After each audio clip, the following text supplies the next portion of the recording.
Hey guys, welcome to the stream. As usual, I'm gonna give it some time for everyone to join. If you have any question, let me know right away in this chat. You can also use the Discord. The only thing is you need to let me know if you'd send something on the Discord because I am not always on it. So yeah, go ahead with the question right away if you have any. Otherwise, we're gonna wait a little bit for more players to join.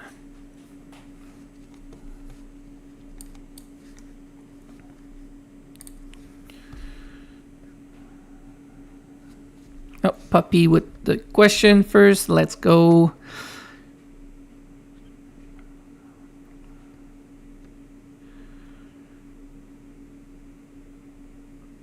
So Smite, I don't actually have that skill unlocked on my account. Spear and Pale, I do use it sometime, depending on the day. Let me just show you Spear and Pale on Smite so everyone in the chat knows what we're talking about. So Smite is this one here, and Spear and Pale is, I think, lower. This one here. So when you look at Spear and Pale, one of the reason why it's actually good in some game mode is the physical damage taken increase for the enemy. When it comes to Smite, where is it? Here. It can be good because of the 50% threshold and the reduced physical defense. I would rather use a few other skills for sure than these one, but Spear and Pale is one I use sometime on days like today. Example, I did try Spear and Pale instead of Toxin Barrier one time. Because it's going to help my Khan deal more damage, and my Louis is really basic. Like, this is from Philostone, this is from being lucky with random shards. I'm not working on Louis, and as you can see, Lightning is not a team that I focus on, so I really struggle in today Elemental Domain for Lightning. I really struggle. I don't do much damage. I get a few chests, but not a lot. Other than that, when it's the other day, I focus on crit a whole lot more than specific skill. Crit is probably the best thing that you can focus on, as long as it's not the boss that is against crit damage. Because crit is still overall the best way to deal more damage to non-boss. And then I also use a lot of debuff. Example, right now I don't have it, but if I have Alex on, I would put Knife Through Butter if you have it, because Knife Through Butter makes it easier for you to kill the boss, because a lot of the boss skills are going to get something like this. Lifesteal after 20% HP, 50% HP. If it's going less often, they're going to get a few things. This is a passive, so it doesn't matter. This is a passive, doesn't matter. This is a passive, but this is a skill, right? So if you use Knife Through Butter, this skill is going to go way less often, and you're going to, your team are going to get silence way less often. So to answer your question, I don't necessarily use Spear and Pale and Smite that often. I don't even have Smite, so I can use it. I prefer crit and debuff in Elemental Domain.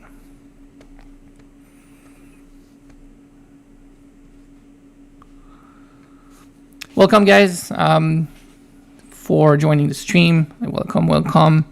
As usual, I'm giving it a little bit of time, but if you have any question, just feel free, fire away.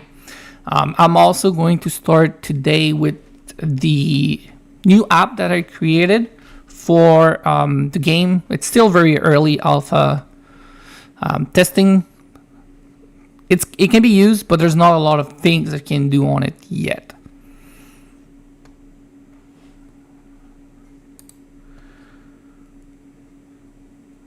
So when it comes to Elemental Domain, if you want to help those that do not have red skill, the best skill I would say is going to be Battle Stance. But the thing is, Battle Stance PvP wise is not the best skill. it's regaining a little bit of power in the game. One of the main reasons why it's gaining a little bit more attention nowadays is because of the seasonal event Chaos Chest Discounted, and a lot of players going for Athena. With Athena and YSS in your front line, you have a lot of sustain, and because of that, you will see battle stance a little bit more than before.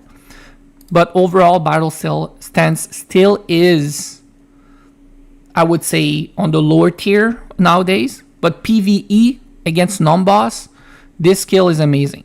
It's really, really good. Demonic Contract is also decent against non-boss in the elemental domain. And then you want to focus on solo target skill. So example, you're going to go with combo on your Alex. You cannot do cleave at all. But combo is going to be extremely good. It's going to be better than Blade Vortex. It's going to be better than Assembly Charge even. So you need to be careful. There's only one boss to kill, right?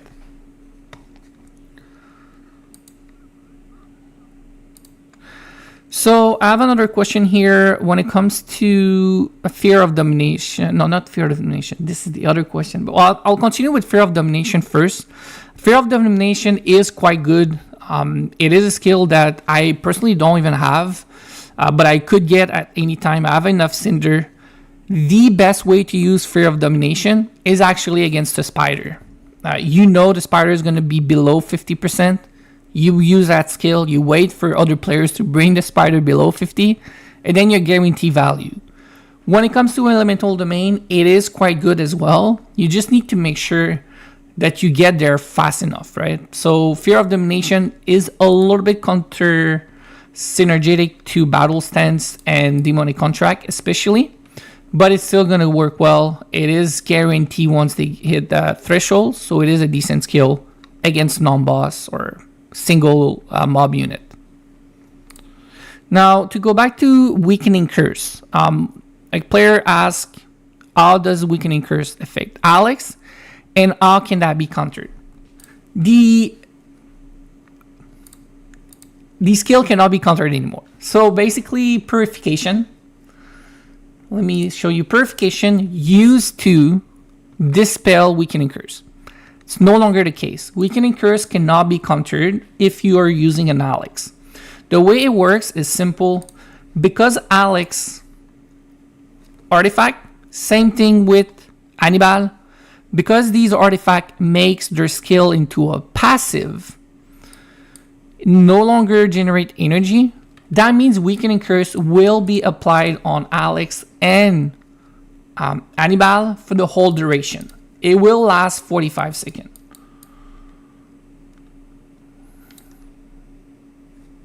Where is weakening curse? 1 second. So it will last up to 45 seconds. It will decrease the damage by 70%. But what a lot of players don't necessarily notice right away is when you look at the report, a lot of your battle with Alex is still going to be ending before 45 seconds. Why that's the case? Still, Alex deals a ton of damage, especially if you're making him into a damage dealer with cleave, assembly charge, and wind rage.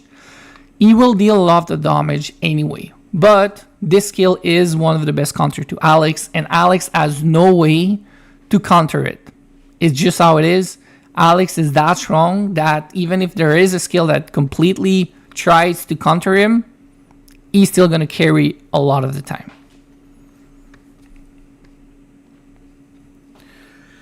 Another question here from a player that has a energy mastery level 5 on a Himiko and building Fufei at the moment.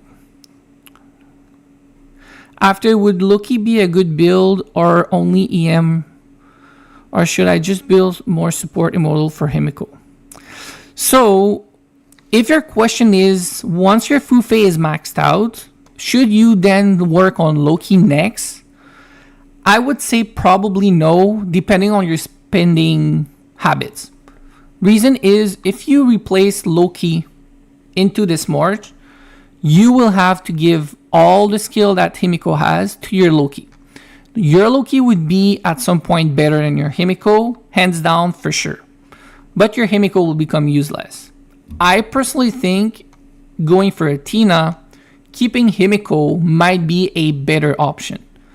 Now you have to also be careful. At the end of the day, damage is really important.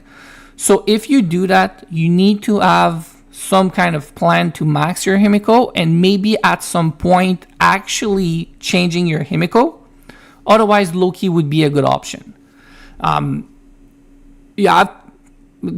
important thing here is you're already doing Fufei. You should do one of the 4 discounted immortal for sure. I think they're too low in price at the moment for the value that they're going to give you. Now it comes down to choosing between Athena and Loki given your March. I did Athena. I'm keeping Himiko at the moment. I'm really happy with that decision, but I am planning to change Himiko at some point. Otherwise, Loki is good. If you have more questions regarding that, let me know. But okay, I see you have a follow-up question here. Give me 1 second.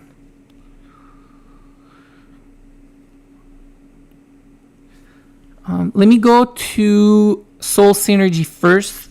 Player is asking about Soul Synergy. Where is it? All right. So when this skill came out, I got it right away. I really like what it is going to do. But in reality, and after testing it for a while, this skill is actually quite lackluster. Why? There's too many Khan, there's too many Quinn. If you don't have Athena, this skill is actually countered too easily, in my opinion. 2, this is not going to work with Alex. This is not going to work with anybody. So if you have an Alex March, you're planning to give that to your Quinn or your Zenobia, I wouldn't do that. You're only going to heal the other support and your YSS. You're not going to heal your Alex. I really think that Soul Synergy is best used in a fire team, but at the same time, a fire team does not really need healing. So this skill is not the best skill unless you have an Athena. And you said, would it work on a March with Tio, Himiko, Bjorn, and YSS? It is going to work, but again, as soon as you fight a Quinn and a Khan, this skill is basically an empty slot because you're not going to get healing from it. When you get the chance, I submitted my March on the Discord. And yes, I will take a look in a second. No worries there. Let me continue with the question about the Fufei and which next Chaos Immortal to do. Fufei is already spec'd 3.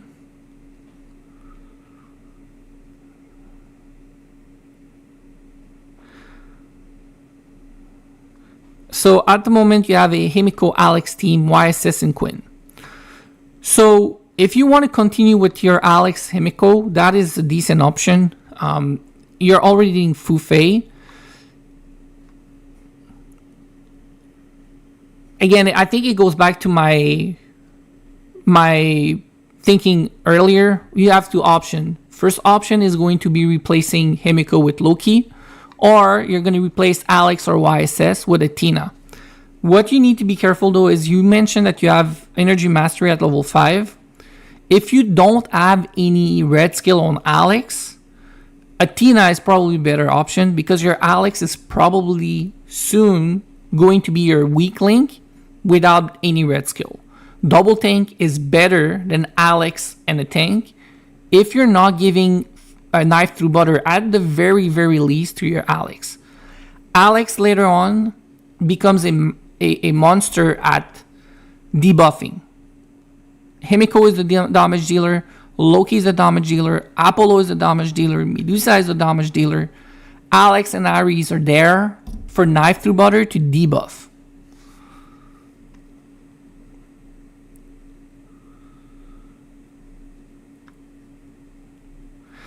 So, 2 cents here for Quinn, Loki, YSS, and Alex with knife through butter. Should the next red skill be fully prepared or energy mastery? If you already have a decent Loki, I would go with a red skill on my Loki for sure. Because right now, if you don't have any red skill on your Loki is not giving you the value that you want him to give you. At the end of the day, even if you have a very strong Chaos Immortal, if you don't have any red skill on them, they're not going to perform very well. I guarantee you, a Himiko with Energy Mastery is going to completely destroy your Loki without any red skill. I would go with a red skill on my Loki hands down. Yes, Soul Synergy is from the $20 daily chest bundle. So basically you need to buy that 6 times or 5 times multiple times if you want to be efficient. But you need 60 token, only available from the bundles. And then you can select Soul Synergy. And yes, I don't recommend it that much. The only time you really want it is if you have an Athena. I have an Athena. I could use it. I still don't use it because when you look at the skills available at some point, let me just show you here. It's going to be easier. I don't see where I'm going to put it. Example number 1, removing Fountain of Life is a possibility. I need to put it somewhere else and I can put it on my Athena or my Bjorn. No problem. I can move this to my Athena and my Bjorn as well. No problem. I cannot move that anywhere. So already on sport, there's one skill that has to be on them, which is life protection. Then this is one of my setup. But if I want to move assist to my Athena, my Fufe, sorry. If I move assist to my Fufe, I really like to have Fountain of Life with it. Otherwise, my Fufe is going to die really quickly by protecting my Himiko. So I would run life protection, a Fountain of Life, and assist. And then I don't have any place for Soul Synergy anyway. And this March already is a lot of sustain. I have Fountain of Life healing me. I have Spring of Life. I have Energy Shield. I have Athena skill and the cancel on anti-healing. This is a lot of sustain already. If I replace Bjorn with YSS or Charles, even more sustain, I don't need Soul Synergy. It's starting to be too much healing, even if it's protected healing. At some point, I need some kind of damage. A few better skill than that one, for sure. Art of Arcana, if you are a... Let me see where it is right now. I don't know where I have it right now. I don't actually have it on my main. I might not even been using it. But on some of my setup, I use Art of Arcana. Art of Arcana is, in my opinion, a way better gear than Soul Synergy. Where is it? Where is it? Right here, Art of Arcana. You also have Time to Shine. That is really good if you have a Khan, Apollo, Fire Team with Sion or Hippo. This is really good. Even Blood Frenzy, if you have a Fire Team, it's better. Psionic Tide is quite a decent skill as well from that bundle. But be careful, you cannot put that with Energy Mastery. So Energy Mastery is always going to be better. But yeah, Soul Synergy is not in a good spot. Which red skill would I recommend for a Earth Queen team? So basically you have a Zenobia, YSS, Alex, Quinn. If that's the case, you will go with Knife Through Butter. Fully Prepare could be an option, but I would go with Knife Through Butter. So Alex, Quinn, Loki, Anubis. What spec path do I max out first? Alex is Night Spirit. Quinn is BE. Loki is SS. Anubis. Alright, let me just take a look here. So let's start with Alex. If you're using Alex, you need to go Night Spirit for sure. When it comes to his... You want to focus on getting to level 8 for sure. then you want to focus on the Grace, and then you want to focus on Gladiator because of the resilience. That's it. You don't really need this one here. If you want to do the crit, you can. If you want to do the accuracy here, you can. These two, honestly, not really needed neither. But this one is really important as well for the resilience. So it should, maxed out, it looks something like this. Now, for Quinn, because you're using a Loki, it has to be Battle Excitation. You got it right. Now, let me take a look. For Quinn, it's the same thing almost. Now, the one that is Dodge, you don't really need to max out. Resilience is good. Accuracy, you just don't need. Physical and magical, you don't really need. Even a Dodge here, if you have extra, do it, but it's not super amazing. So this one for sure, and this one for sure. Now, you said Loki, so I'll take Himiko. Himiko Storm Spell, Loki Storm Spell, definitely better because you have crit and increased magical damage. Now, my Himiko is absolutely not maxed out, but maxed out is everything. Mages and Archer, but mages even more, are the most expensive to max out because you have more things to do. This is very good. This is extremely good. This is needed for sure. And max out is going to look something like this. This is the one that you don't really need, but I wanted to max everything, so I went for it. But the only thing that you don't really need is going to be the physical and the accuracy value.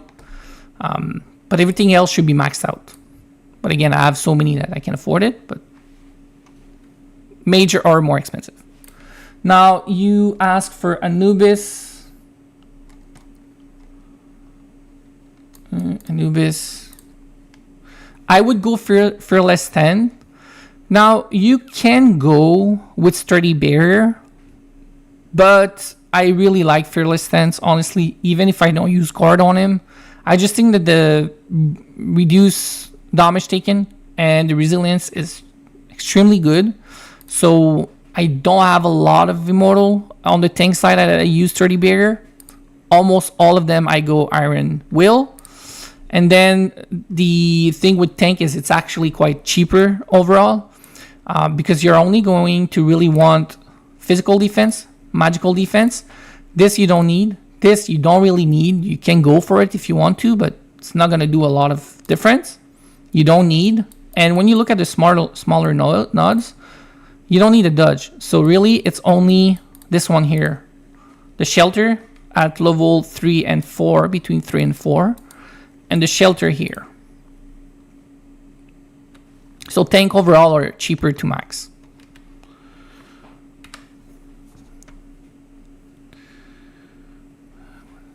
So what is the best Chaos Immortal to get and build as a free-to-play? And it's better to concentrate on Red Scale or Chaos Immortal. So this is actually two different topics in my opinion. You definitely need to look at the top 3 bundle that I think are the best to purchase in the game, even if you're free to play. The reason is going to give you a really clear idea on what to focus on. But because you say that you're free to play, you just cannot focus on red skill. A free to play getting a red skill, you need a lot of luck and probably over a year of getting free coins every week. It's just probably not something that you should plan on because it's going to take so long and it's probably not going to happen. If you're a light spender though, that's very different. Very, very different. I think a red skill should be the priority. And at the same time, anything that you get free during the seasonal event, you're going to put towards a Chaos Immortal. So you do 2 things. You spend on red skill at a level that you can, and you get the free stuff towards the Chaos Immortal. You can also do Rune Factory with your gem, which you generate freely towards a Chaos Immortal. That's what you want to do. Light spender towards red skill, free stuff towards a Chaos Immortal. Best, most efficient way to go about it.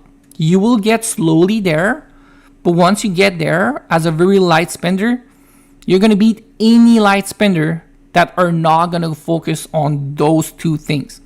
If they focus on Khan, They focus on Himiko. They focus on Charles. They buy the daily bundles here and there for the stars to upgrade gold artifact.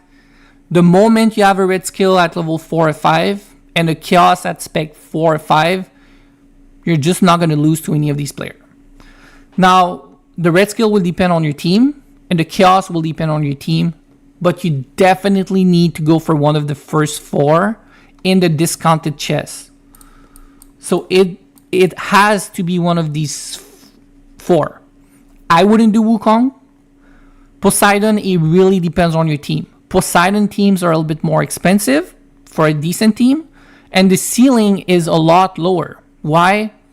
Currently, you don't have extremely strong skill on the red side for Poseidon. But if you're a very light spender, Poseidon is actually a decent pick because you will get away with him without many red skill because there's just no red skill for him that are must get. Poseidon, you would go BV, Blade Vortex, Executioner, and you can do Fighting Master, and you're gonna get a strong team. So if you have more information about the red skill and the chaos modal that you want, you can ask. But for now, it really depends on your team. I'm gonna answer 1 or 2 more questions, and then I'll switch to the Nika Companion that I want to introduce, the app. I'll show it on the stream, and then I'll release the link as well. So the best skill from the daily chess. So, okay, I'm sorry, I wasn't too sure what you were talking about. You're talking about this chest right here. And then you look at this one here. Master Aegis is really good. Yes. The thing about Master Aegis, however, is a situational skill.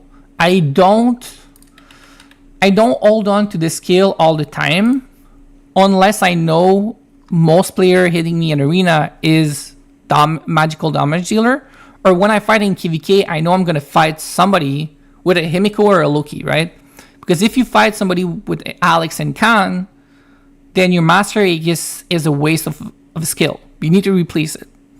So yes, it's one of the best option, but still very situational. However, if you have a Khan, and Khan is one of your main team, if he's the main carry or in your main team, and you don't have red skill for him, or you have energy mastery only, well, Time to Shine is a good option. Time to Shine is an option that you're going to leave on him, and you don't need to do anything about it. It's going to be there all the time. Psionic Tide, as I mentioned, very strong, but it is a minor version to Energy Mastery. Art of Arcana is more flexible because if you have a Himiko, if you have a Loki, you know that Art of Arcana is going to give you value. It doesn't matter what the enemy team has. You have a magic damage dealer. Art of Arcana is going to give you value. So that's the difference between Art of Arcana and Master Aegis.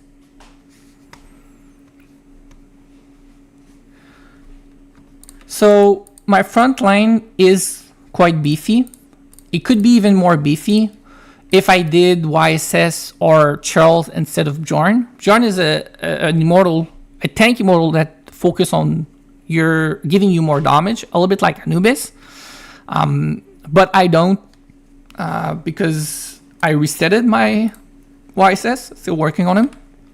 And I'm planning to put Anubis. Now, I don't know if it's going to be Anubis Athena. I'm still testing it out. Might be Bjorn Anubis. I don't know yet. But my Bjorn is also another problem.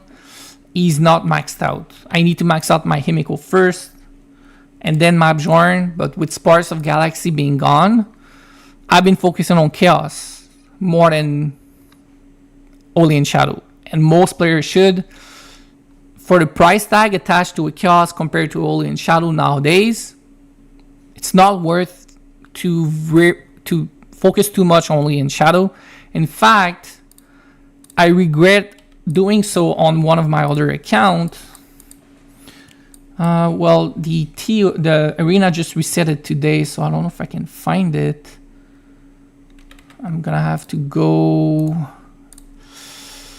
Let me see if I can find it.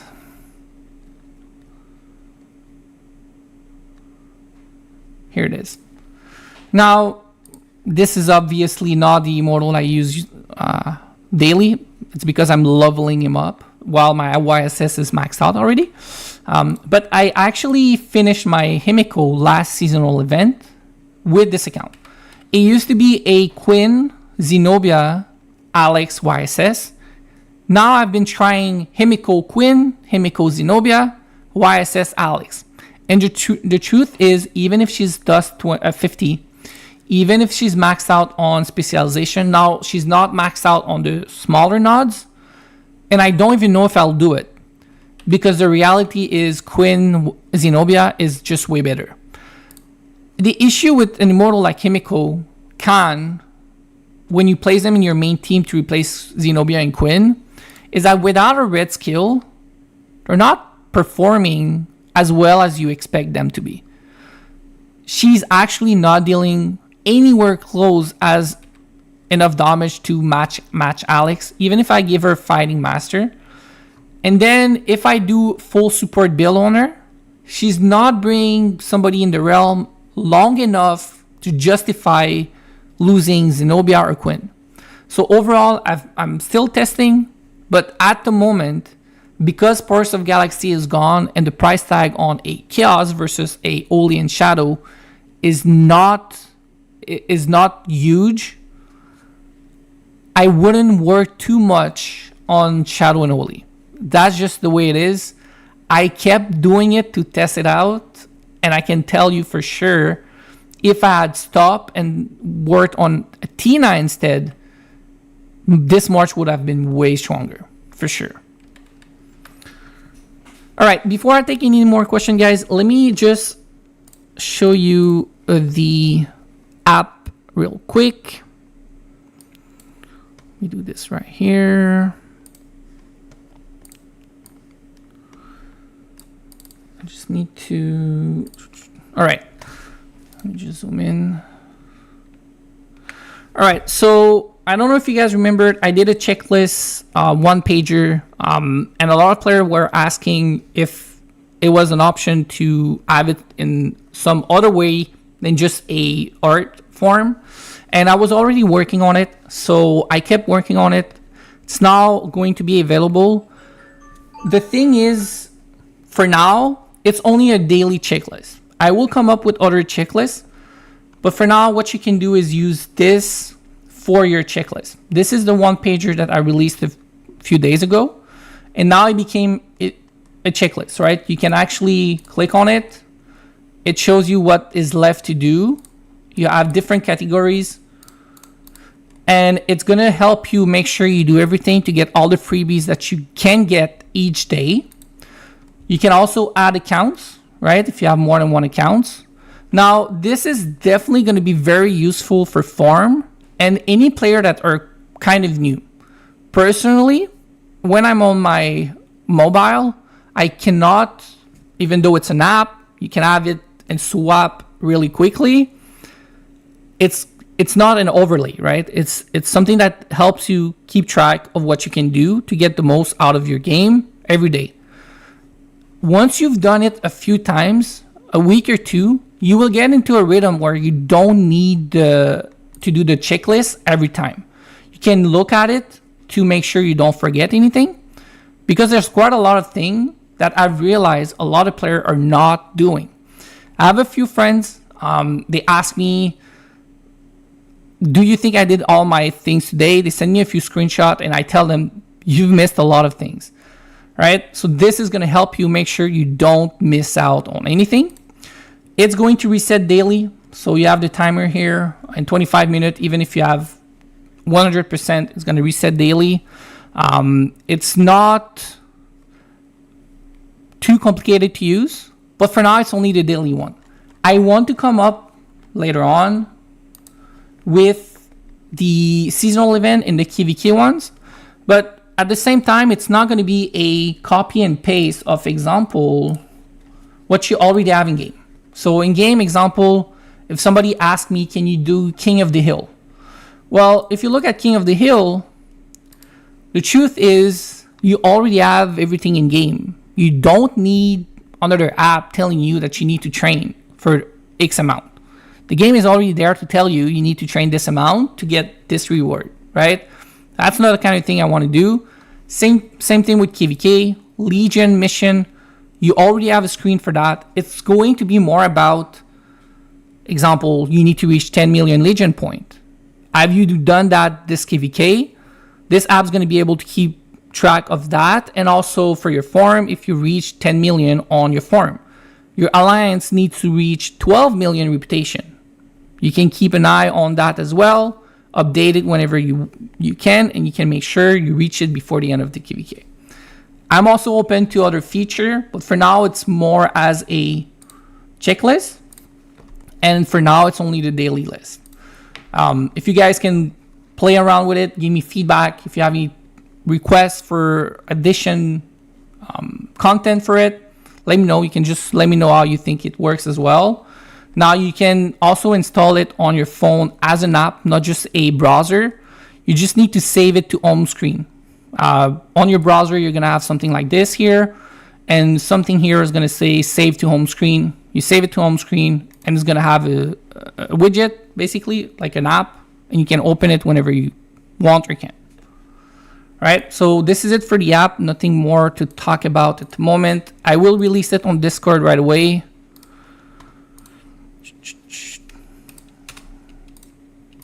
All right, and then let me, before I continue the question, review the player that had submitted the March.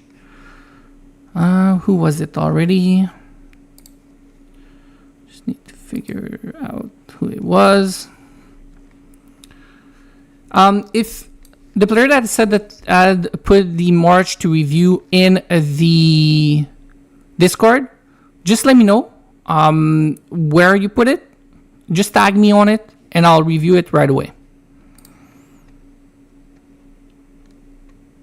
Because I don't think it's in general. Yeah, can you tag me on the Discord and I'll review it. So Charlie. Oh, I think I see it now. Okay, so let me see. Can you see the screen? So Charlie is going to be this one here.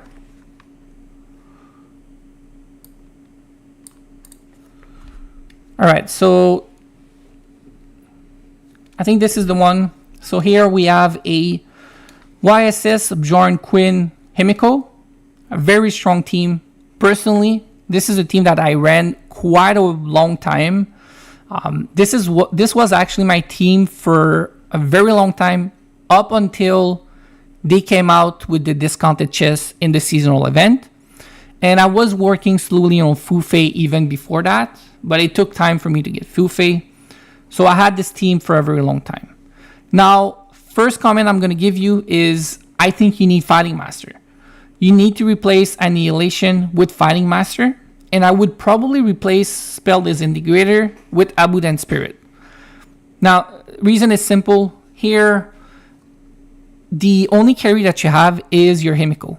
If you start a battle and no escape, silence your Himiko, and then something happens, example, the enemy Himiko bring your Himiko into the realm, or she gets stunned, rooted, your Himiko is not going to deal any damage for a long time until she can actually cast. This is a mistake. You need Fighting Master on your Himiko. 100%. Other than that, this is okay, but because your Quinn probably don't need the sustain, I would move assist on to Quinn. Move assist on to Quinn to make sure the assist is only going to protect Himiko, because the way assists work, let me go game.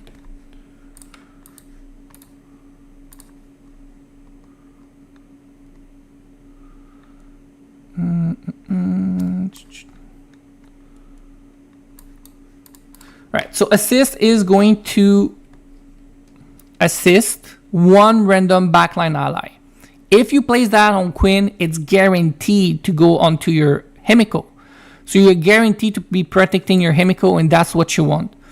In your case, at the moment, sometime you're actually protecting your queen, but you don't really want to do that.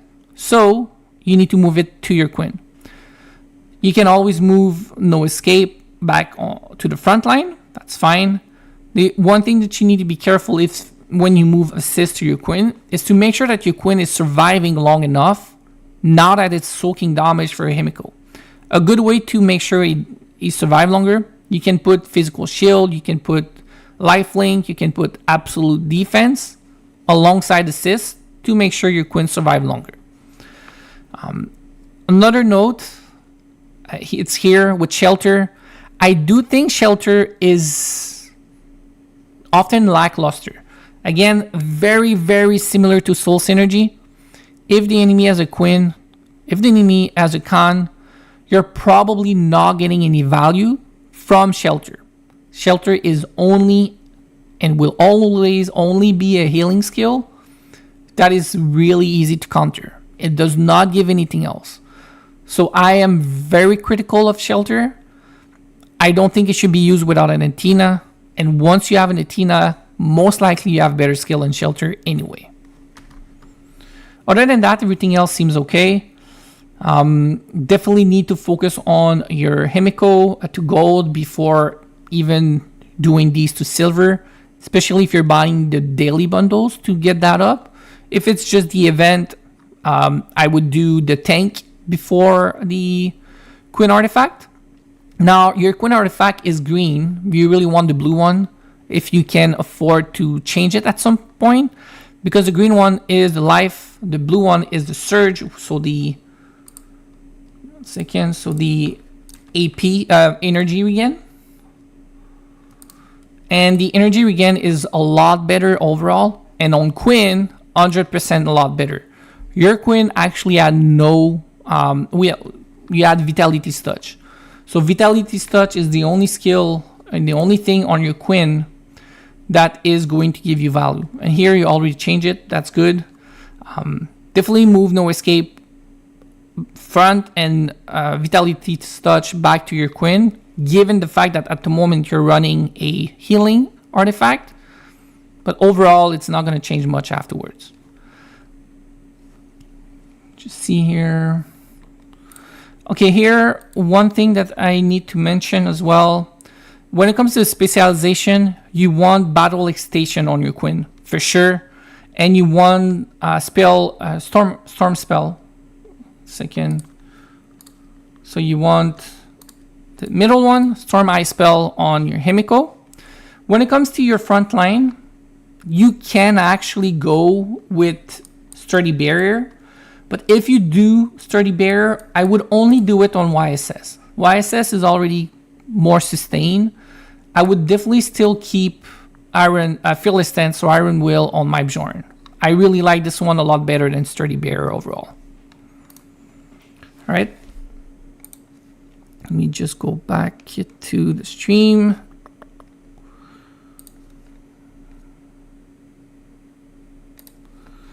All right.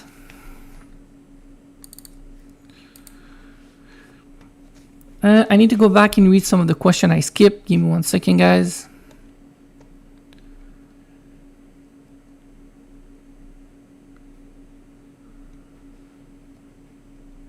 A Spring of Life on YSS, Master Aegis on Bjorn, Himiko, EM, AF, Fighting Master, and plan for Theodora, Art of Arcana, Life Protection, Soul Synergy. That's a lot of healing, guys. Like I mentioned earlier, healing is really nice. If you don't have Athena, you cannot afford to have that amount of healing, for sure, because then you have a lot of healing that can be canceled too easily. It's very, very not good. It's definitely the wrong move if you don't have Athena to stack that much healing skill. But even if you do have Athena, I don't think too much healing is good. The best way, in my opinion, is more debuff than healing. Debuff is, in my opinion, stronger because a debuff is going to affect the enemy. And if the enemy is stronger, the debuff is going to work very well. If the enemy is weaker, you're already going to win. But if you have a lot of healing and the enemy has more damage than you get to a point where your healing needs to out heal the damage of the enemy. But that is really less likely to happen. In this game, you have a lot of buff that goes to magical damage, that goes to physical damage. You have less amount of buff that increase your healing. So healing with time, as the game goes on, is going to give you a little bit less value than the damage itself.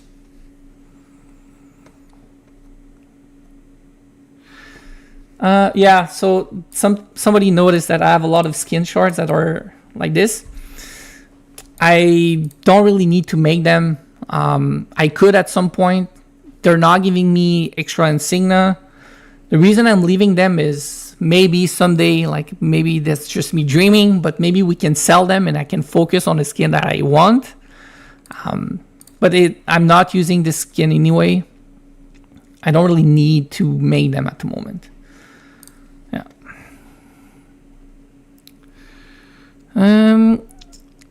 I have a holy team with no skill, a lord level 37 with castle 42. What resource do you recommend I use to properly skill this team? When you say full holy, I need more information on your holy team. If you can send it on the Discord, can be in general, just send me a screenshot of your holy team, because holy team can vary a lot. Is it Athena, Caesar, Manco, Kublai Khan, Gilgamesh? It really depends. And is it the Holy Dragon, which is extremely expensive? For your March, what order would you get the red skill? For my March, so if you take this one as an example, 100% you need to focus on energy mastery first. I only have one damage dealer. When you look at a team like this, I need damage on my Himiko. Energy mastery first for sure. Now, either I do infinite firepower second, or I go corrosive power because it's a little bit cheaper. This can be another option. Then I would probably go with Fountain of Life. But I would not put it to 7. I would probably put it to 3 or 4. Because Fountain of Life, I wanted to cancel no escape. Then I would probably do life protection. The goal is really, guys, when you only have one carry, you want to overload what you give your carry. So you want to focus on all the best for Himiko. And then you want to focus on all the best that will protect Himiko, even though it's not on Himiko. So life protection is going to be protecting my Himiko and my other backline. Very valuable.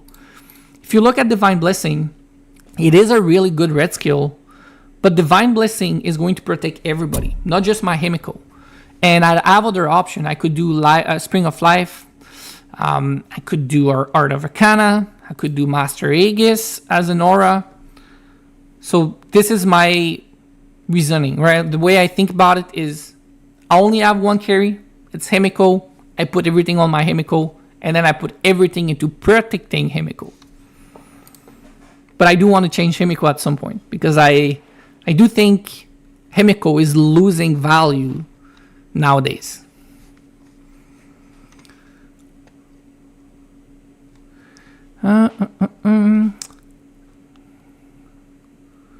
So here, I don't necessarily remember what was your March, but when I read this here, it's between between Loki and Apollo, because you are a Alex YSS Queen Zenobia at the moment. If you mean the Chaos Immortal that you want to go for first, you cannot go Apollo. First, Apollo is extremely expensive. You need to be quite a spender to go for Apollo. Loki, way cheaper. And if you end up going for Apollo, I would just go for Medusa instead. I really think Medusa is a lot better than Apollo at the moment. Probably in the long run too. And Medusa is going to cost you the same price as an Apollo. So just skip Apollo and go for Medusa. If you want the best carry model, Medusa. If you want the cheapest good chaos carry model, Loki.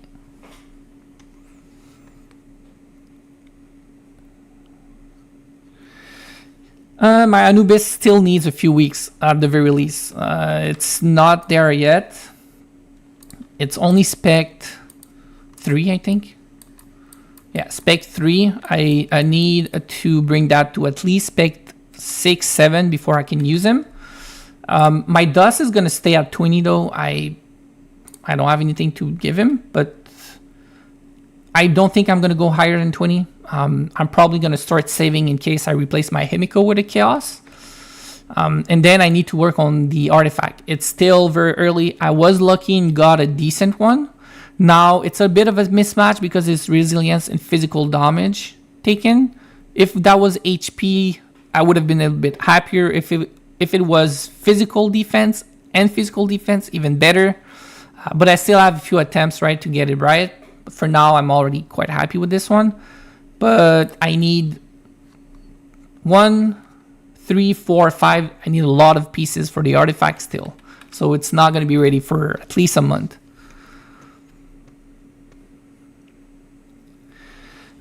Yeah, Sparks of Galaxy. I think everybody here missed Sparks of Galaxy.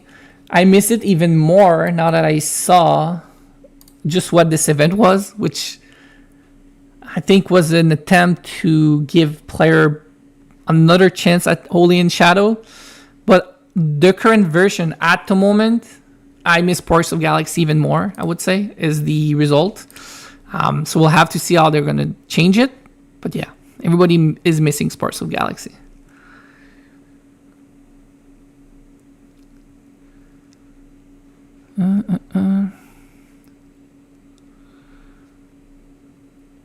All right. So yes, Charles, I saw that you did the change with Vitality's touch and the assist, as I said on the Discord. Now, just make sure that you bring back the Vitality's touch to your Quinn, because at the moment you're running a healing artifact on your Quinn, so it's going to get a little bit more value than on your tank. It's not the end of the world, but it's just a small tweak. Josh, yes, I can review it. It's, I just mentioned you in this mission. Give me 1 second. I'm going to find it. Josh.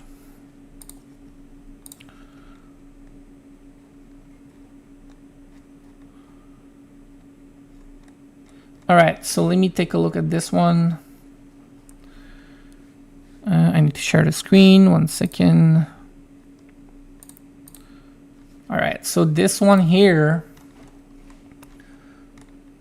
All right, so this is a review of a quite early player, right? Only in the 400s, but the march is well developed. You see here the dust. Really good focus, because you did focus on Merlin first. That is definitely the first thing that you need to do. This is also decent focus. Now, the water dragon, I'm not the biggest fan. We're going to come back to it. And it's okay for now. But I do think the water dragon is really lackluster. Even after the dragon buff patch that came a few patches ago, I still think the water dragon is one of the weakest.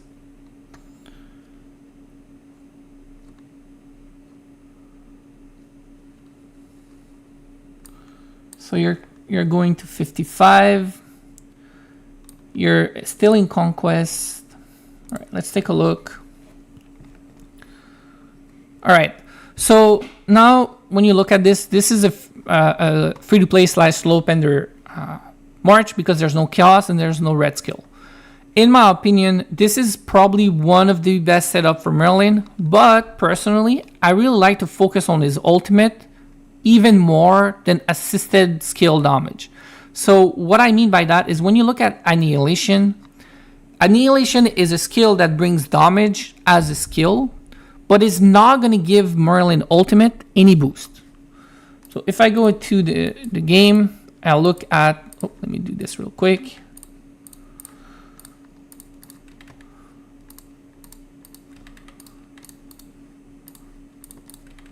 Right, so if I look at Annihilation,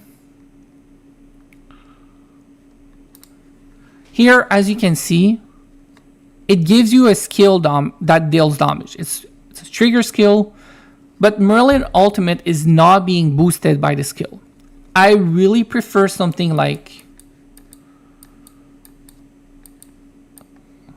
Abundant Spirit on Merlin. Why? Because first, the trigger chance is augmented by 10%, which is good. But more importantly, it's about the magical damage. This is going to boost Merlin ultimate damage by 30%. So this is what I like. When you look at the report that you have in game, look at your Merlin damage, and I guarantee you that most of the damage is going to come from Merlin ultimate. So a skill like Abundant Spirit would give him even more damage than having a second set of damage into a skill like Annihilation. Now, Spell Disintegrator is really good, especially if you match it with Abundant Spirit. These two skills are a very good match. So I would replace this one for Abundant Spirit. Now, this is a good setup, very standard. It's going to protect your Merlin. Only thing that you need to be careful is the Malice. If you're fighting an Alex March, this has to go. Malice is not going to give you any value against a Alex, YSS, Quinn, Zenobia. So you need to replace this. This is decent. Again, you need to be careful of two things here. Resist. If you fight an Alex March, a Can March, this is not giving you any value. So you're going to need to replace it when that happens. Two, you need to be careful because when you look at your Ragnar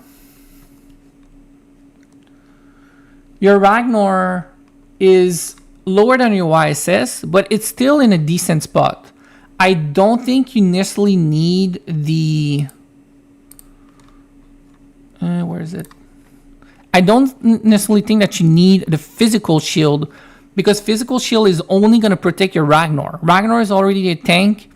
You don't have assist or you don't have guard on him. I think it's a little bit overdoing it. You really want something that will give you value to your Merlin instead of physical shield here. And then you have Oaken Guard here. Same thing with resist. Oaken Guard, fighting Alex really good. If you're fighting the same march as you, then Oaken Guard is not giving you anything. You need to replace it. So overall, really good job. I think it's all good. You just need to be careful who you're fighting. And I would replace physical shield. I can give you a few options. You can go with Purification. If you get Art of Arcana at any point, Art of Arcana would definitely need to be added on your tank. You still have a slot for one more Aura. I really like Aura in this game, so I would definitely go and get Art of Arcana if you can. Let me see here. We have a few questions. So Dido is an okay immortal. If you want to replace your Dido, I do think Matilda is a good option. She's also a little bit hard to get because now you're going to be working on 3 King of the Hill. They're not fully finished, but they're in well-developed state. So it is doable to now focus on a Matilda. If you want a cheapest version, just go for Quinn. Just put Quinn instead of Ditto. Now, yes, your second march is going to be a little bit weaker. And your Ditto is not really going to have any place to live. You're just going to put it in the second march at the moment. But Quinn is very, very good for what it's going to cost you. I mention it a lot. Quinn for free-to-play is definitely a first team or second team at the very most. At least you have it here. But I wouldn't be surprised if you do better with Quinn, especially if you're fighting Zenobia, Quinn, Alex, YSS March. Let me look at another question. Does the skill...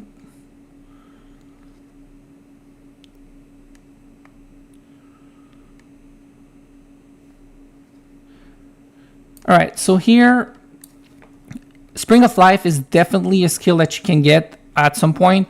Now, the issue with your current march is you don't have healing. So if you get Spring of Life, you're not going to get amazing value out of it. What's healing here do you have?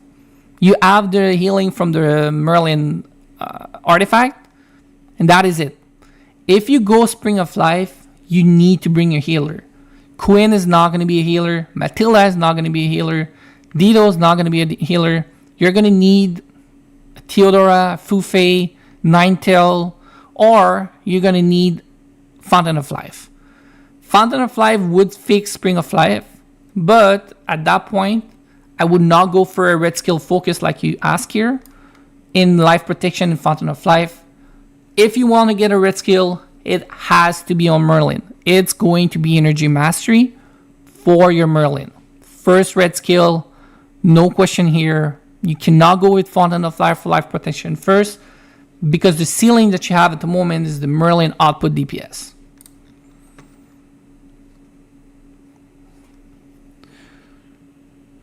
I do think crit is taking a little bit of a hit nowadays because of Grace, but I still think crit is probably the best option when it comes to artifacts. I just like crit a whole lot. I haven't changed my Himiko artifact even though I'm fighting Grace skill at the moment. I don't plan on changing it. I'm probably going to keep it for a long time until proven otherwise and until there's more anti-crit build. Yes, Grace is definitely a problem. Definitely not helping me, but I still like crit. All right, let me know if you have any other question regarding this one on the Discord. Sorry, on the YouTube comments. All right, let me go back here.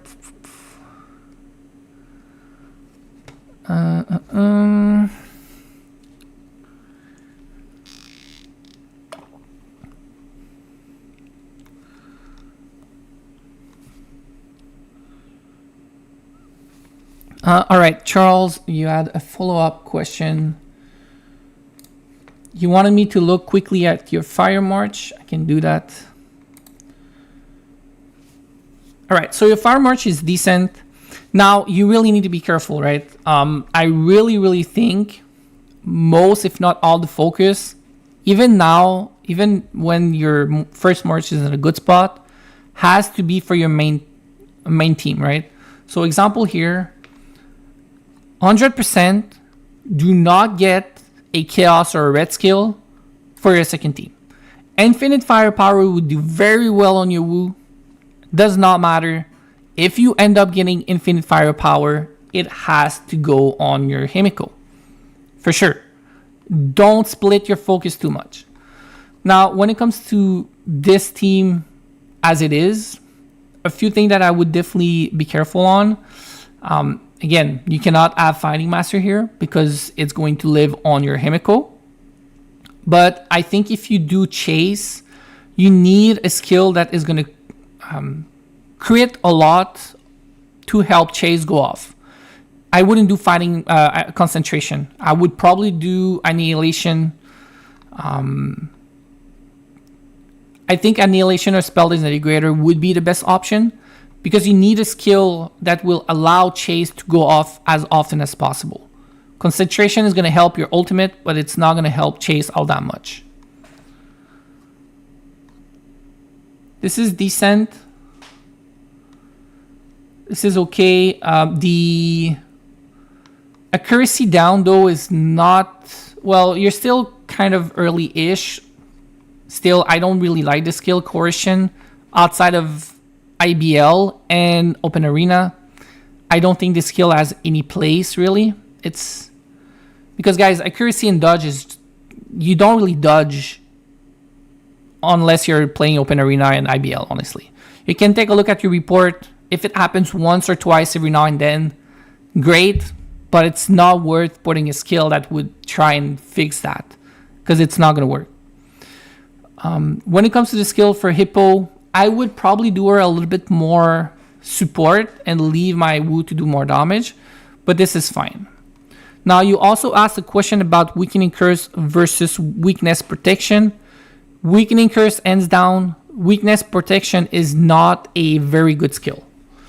In fact, if you are a light spender, give me 1 second, I'm going to go back in game. If you are a light spender, I would sell weakness protection from the KVK shop when you get it to get more Cinder and get a skill in the wishing shop instead of unlocking weakness protection. Let me go on the skill. Where is it? Weakness protection. So weakness protection, it's a grace, and it does a little bit of resist and Oaken Guard, or try to do that at the same time. But there's a few issues with it. First, it has to go on a support. If you put that on a support, you need to be running a March like Alex Himiko or Alex Loki. If you don't have an Alex Himiko or Alex Loki, it's not really gonna do a whole lot. And even then, I don't think it's really that useful. I would really prefer to use either resist or Oaken based on who I'm fighting and swapping one of the skill for the other than using weakness protection all the time. I just don't really value this skill all that much. On all my accounts, what I did is I got a skill from KVK shop and I sold it. And I went for something else like No Escape. So weakness curse, definitely better. Weakening curse, sorry.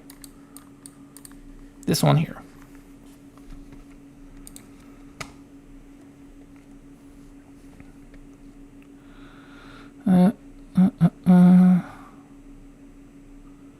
So the Loki artifact. I think during the seasonal event in Legendary, it's 1k. It's not 1.2k. I might be mistaken. Actually, it might be 1.2. I don't remember, guys. I think it's 1k, but I am not 100% sure. What I can tell you is I would probably focus on Chaos Immortal in the seasonal event and focus the artifact during Rune Factory. That is what I'm doing. I do my Anubis artifact over Battle Pass. So in this shop right here. Or Rune Factory. The seasonal event should be focused on, especially if you're a light spender, right? On the Chaos discounted chest or Fufei, nothing else really. I would probably do Loki fully maxed out before I throw any Eternal Grail to an artifact of Loki in that shop. Fully maxed out.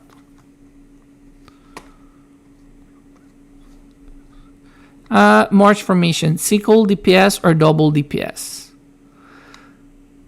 I think both can work. So basically, the question is, should I or should I not use Alex in my March? Or Ares if you're a really big well? I think this is the question. Double tank or Alex? If you're Alex and your Ares as knife through butter and fully prepare, it's about even, maybe a little bit better depending on who you're fighting. But if you don't have those two skills, double tank is definitely better. That's the way I see it. So right now, if you look at my current situation,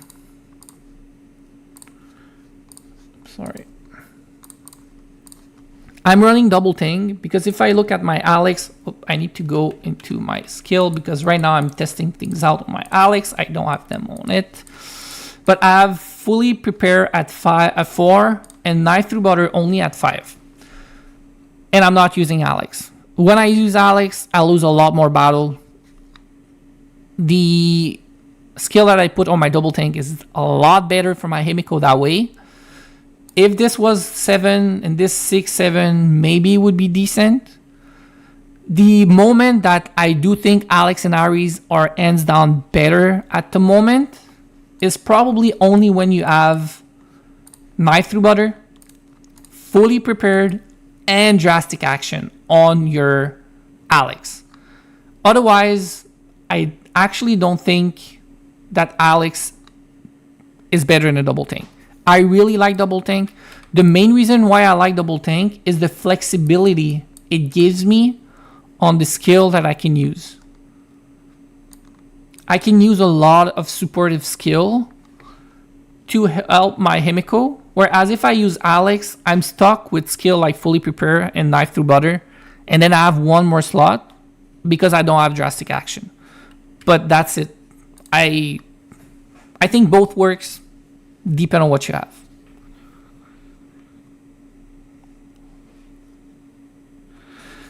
You dropped your Q. Let me see. Do you have a...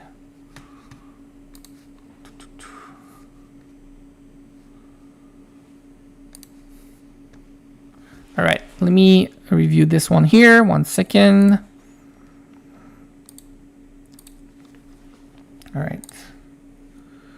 All right, let me take a quick look. Bjorn is being built.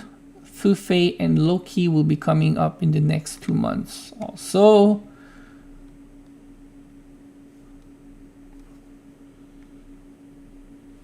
So the main question is which red skill to get. And okay. All right. So right now, this is his team. He is going to do Fufei at some point, and he is going to do Loki as well. And Bjorn is also building. All right. So you have a lot of projects going on at the same time, for sure. Number one, I do think Fufei is going to be very good.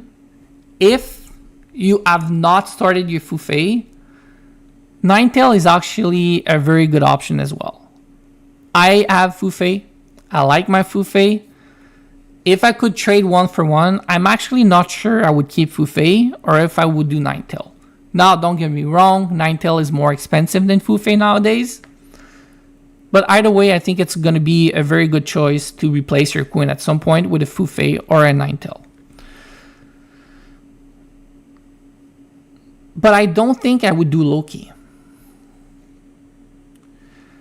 Again, this comes down to, would I rather do Loki or Athena? I do think if you go with a Fufei, you might be better off getting an Athena rather than a Himiko.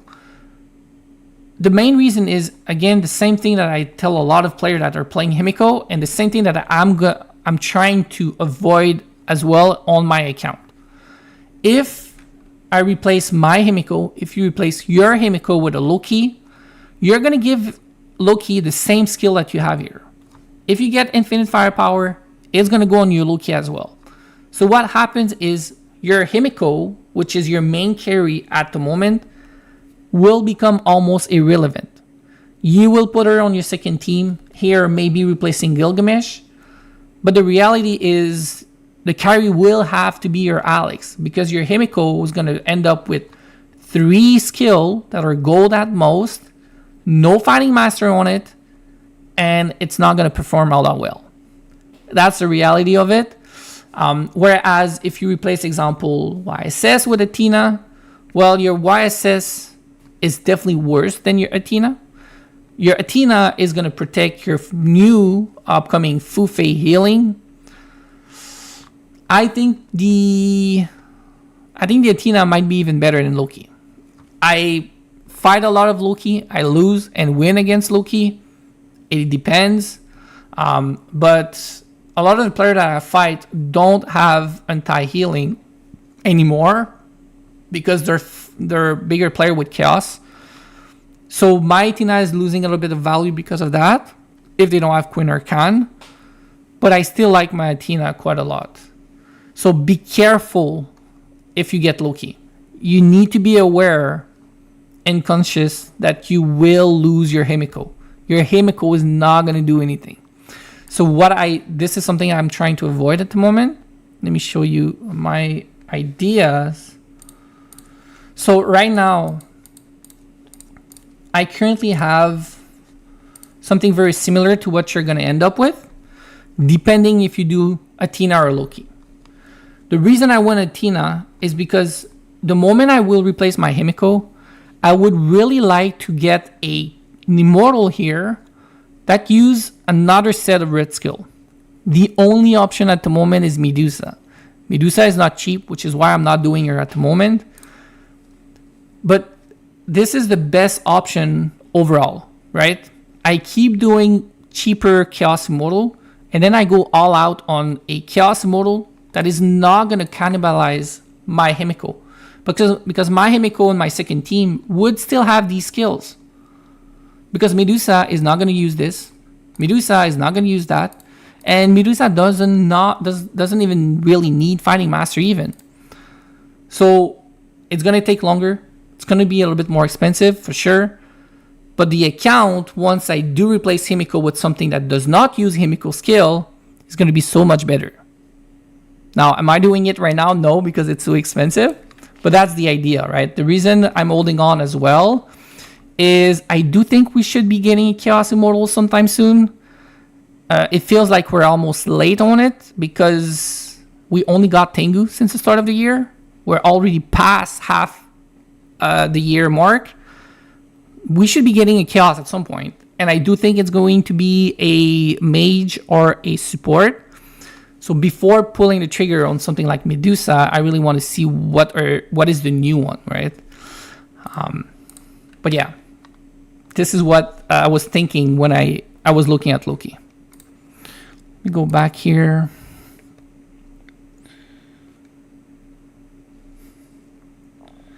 The next red skill, honestly, I think you have two options. Either you do infinite firepower to really focus on your Himiko, but corrosive power energy mastery is honestly quite really good already.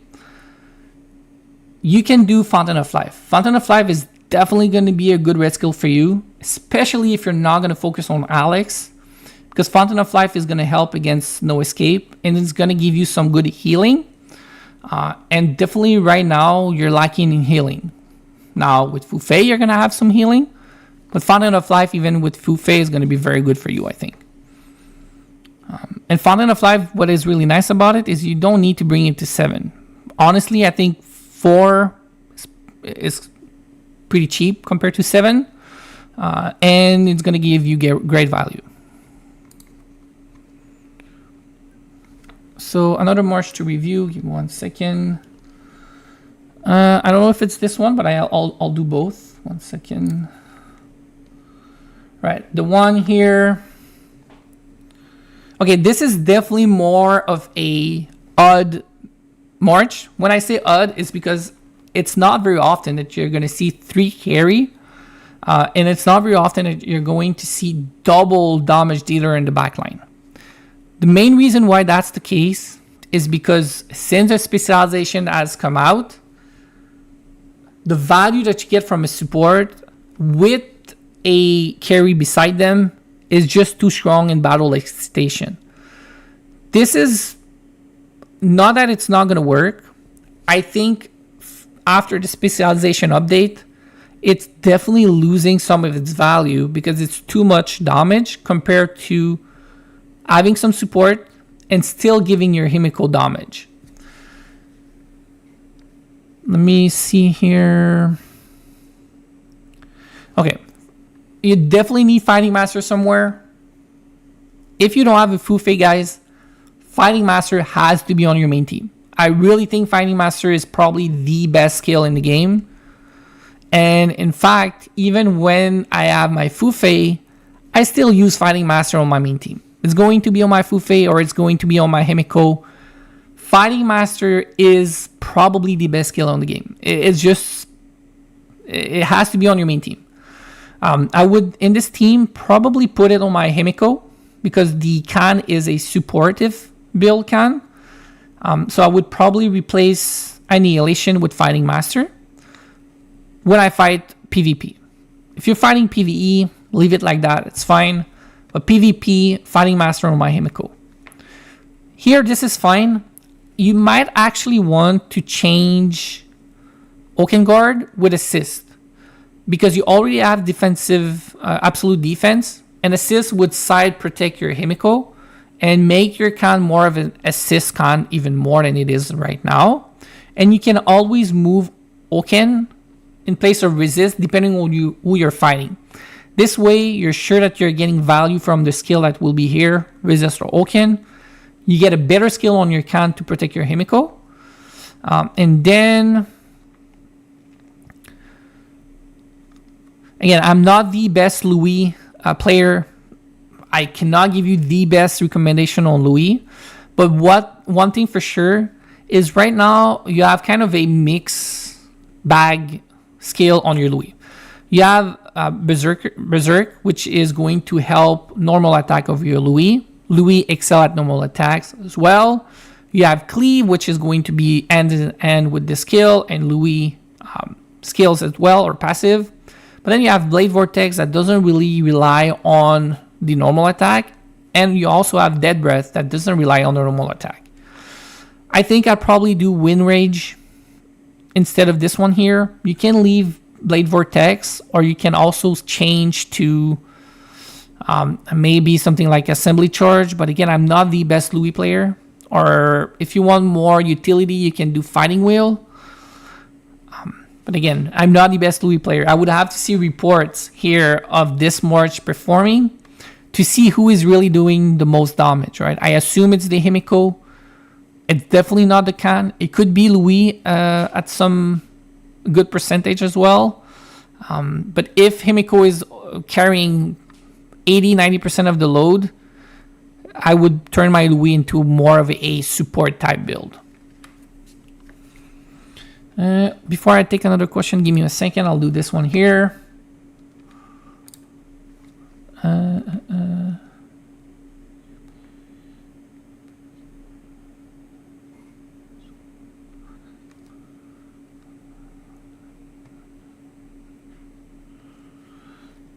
Okay, so here you're preparing 9tel, and you're also going to do YSS or Bjorn with Anubis. All right. So first of all, if you do 9tel, I do think replacing YSS with Anubis is going to be better. You're going to have a very strong debuff team that is going to add a lot of damage with Bjorn and Anubis. You're going to lose a little bit of sustain, but a Himiko 9tel is going to give you a lot of damage. So I do like the idea of 9tel, Himiko, Bjorn, Anubis. And at the end of the world, it's not the end of the world, I mean, because your YSS, you can always put it back at some point if you think that it's not doing you well. But I think you will. Now, you said that you have Fountain of Life level 4. Well, if you have Fountain of Life level 4, it has to be on your main team, for sure. Probably replace this one here, the defensive blessing for Fountain of Life. I would probably also put assist here. Assist instead of Vitality's Touch. If you put assist and Fountain of Life on your Theodora, she's still going to survive. I think it would be a lot better. Your Himiko is going to survive more, longer as well. And Vitality's Touch, you can always place it somewhere else. Example here. I do like the energy blessing though. I sometimes use it even on my main. And I think Purification or Vitality's Touch alongside a healer is already enough. I wouldn't do both. So yeah, this is my recommendation. Assist Fountain of Life on Theodora. Replace YSS, not Bjorn, for the Anubis that you're working on. And 9tel is going to be a great match here to replace Theodora at some point. And when you do that, when I look at your second team, I would probably replace Khan with my Theodora. I would probably run double healer, Alex, and Toku. Even though healing is cancelled quite easily. The problem is you cannot really replace Theodora with Cao with Theodora. Because Cao is going to be good for your Alex. And Khan, I mean, depends on how max he is. But I would definitely try double healer with my Alex. Maybe you give it dual master. You can try it out.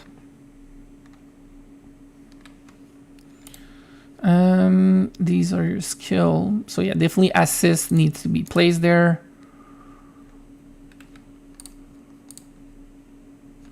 The rest is fine. The rest is fine, honestly.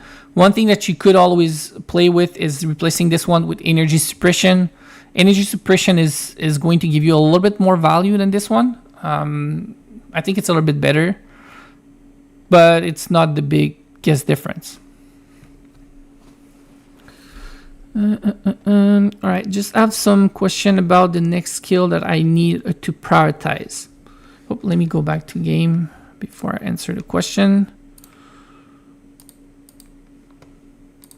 All right, so right now is Energy Shield, and then Weakening Curse, Abundant Spirit, Art of Arcana, then slowly Corrosive Power. Josh, can you, or have you shared your team? Share it on the Discord here, and I can take a look. The skill will really depends on what you're going, what you have going at the moment. And Corrosive Power, although is a nice skill, I don't know if I would go Corrosive Power over a few red skill, even level 1. Example, Fountain of Life. So show me your team on the Discord and I can give you more information. Here, I can review this one. I think it was sent recently, or he is in the Discord. So let me take a look. Low Spender Season 2. Alex, Gilga variant. Okay, so you have Alex, Gilga, Quinn, and YSS. Alex, Focus, Gilga second, right? No Chaos or Red Skill. Wind Rage and Blade Vortex. My main question is about Gilga Artifact. Should I spend a Legendary Battle Pass instead of Divine Coins to get it? All right, let's take a look. All right, so this is the current main team. Okay, so now this is a decent team. The reason why a lot of players are going to go with Zenobia, Quinn, instead of, example, Gilgamesh and Quinn is simple. If you're not going to get any red skill, the maximum value that you can get when it comes to DPS is going to be on Alex because he does not need Fighting Master. If you want to run a carry on the back line, the truth is, without red skill, double tank is going to give you better value. But this still can work. So what I would do is either keep this like that, work on my skill, or replace Alex with Charles, or replace Gilga with Zenobia. It's the two options you have. Either you keep it like this, or you go back to a one carry double tank, or the basic Alex March. When it comes to the skills, I think Assembly Charge is more urgent if you want to focus on Alex, not Wind Rage. Assembly Charge is way better at the moment for you. And you need to replace Dual Master because right now you don't have any healing. Dual Master is not going to give you as much value as it could. So I would do Assembly Charge instead of Dual Master. Then you can think about Wind Rage afterwards. If you keep your Gilgamesh, however, you definitely need Blade Vortex and Executioner. The best build on Alex without red skill is Blade Vortex and Executioner. The issue with Blade Vortex and Executioner for a Gilgamesh, however, is that it takes time to ramp up, which is why double tank is better. Oh yeah, you're right. Assembly Charge, because you're only season 2, it's not going to be available. I don't know if I'll go Wind Rage over focusing on the Gilgamesh. Because here, I think it's already a decent setup. You can do Anger instead of Dual Master. It's going to be probably a little bit better. Wind Rage is going to be a decent addition. I don't know if it's going to give you the same value as doing Blade Vortex here, though.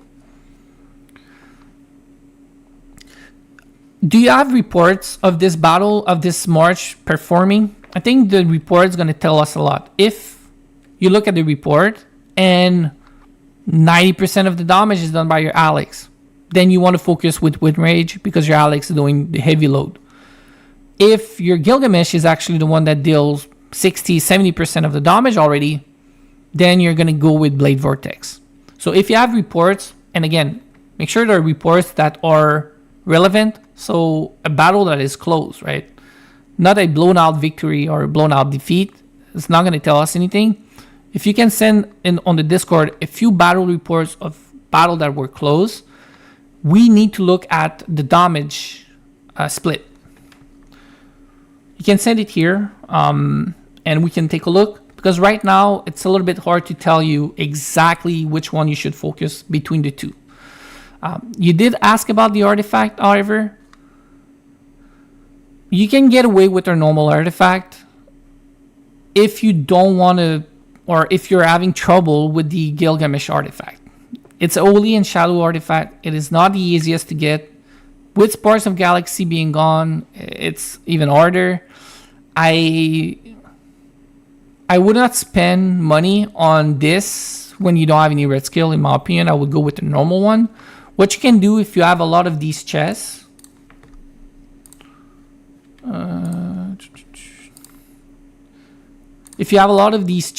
what you want to do is you take maybe Khan, if you're planning on doing Khan ever at some point, and you max out a good Khan artifact and you give it to your Gilgamesh.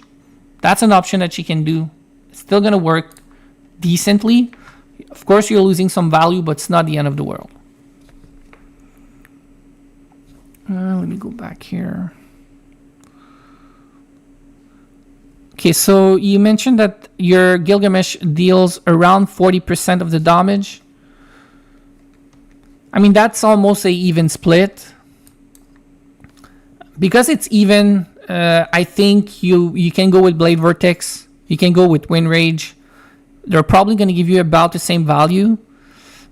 But personally, I think I'll go with Blade Vortex. It's going to give my Gilgamesh a better skill. Even Alex could use Blade Vortex if you wanted to.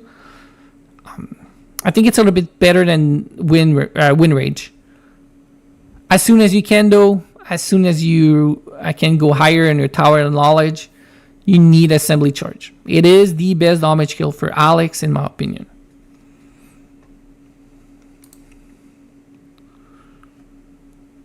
Josh. So Josh was the water team reviewed earlier. Okay, give me 1 second. I just need to... I need to find the water team that I reviewed earlier.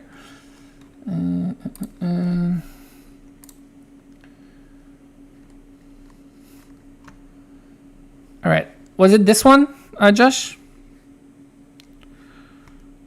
Can I give you time to answer?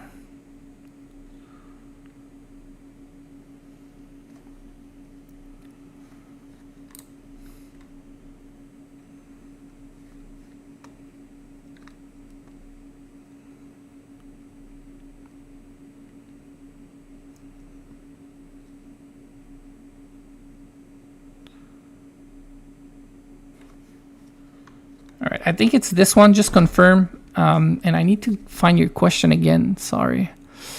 Next skill, prioritize. Okay, so next skill to prioritize. So Josh, yes, this one, perfect.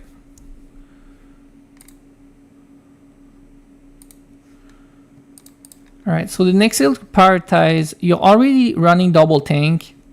Weakening Curse can still be an option if you still struggle against Alex March, but I think you should be okay.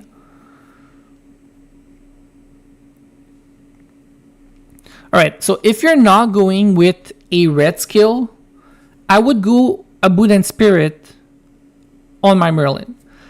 Again, it's the principle I told you. You want to focus on Merlin ultimate damage, and Abundant Spirit would be way better than Annihilation, both for Spell Disintegrator and your Merlin. I think that would be my next skill that I get when it comes to token skill, if you're not planning any red skill. The other option, I think, would be Energy Shield. Energy Shield is a good option here. It would be decent for your March. It would be way better than Physical Shield for sure. So I would probably go Abundant first. If you are planning any red skill, then I would go Energy Shield. Because I don't think Weakening Curse is a must for you. I think you should be doing fine against Alex already. But if you are struggling against Alex, you can do Weakening Curse for sure. Purification is also another option, but I think it's lower down the list.